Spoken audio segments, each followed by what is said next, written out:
Ito ay rated SPG. Striktong patnubay at gabay ng magulang ang kailangan. Maaaring may masiselang tema, lengguwahe, karahasan, sexual, horror o droga na hindi angkop sa mga bata.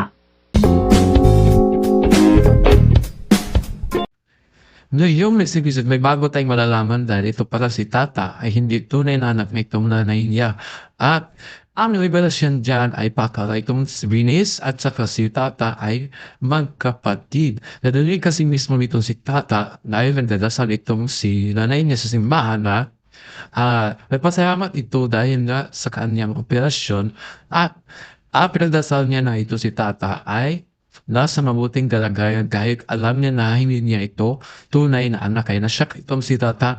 Ang tanong pa maaminin ba talaga nitong nanay niya dito kay Tata na totohanan o maghanap na siya ng paraan na dahilan para isegue yung kwento para hindi talaga malaman ni Tata. Ang tanong kung sino kaya ang tunay nito si Tata at saka si Venus dahil kung tatay nito si Francis ay may pinapahanap na tao. Ano kaya ang kinalaman nito sa pagkatao nitong si Tata at saka si Venus? Kaya tumaban natin dahil ma-review na nga ang bagong mukha nitong si Venus dito sa public. Ang tanong kung tatanggapin pa kaya siya sa mga fans gayong iba ng kanyang mukha. Kaya don't forget to subscribe for more updates mga kapuso.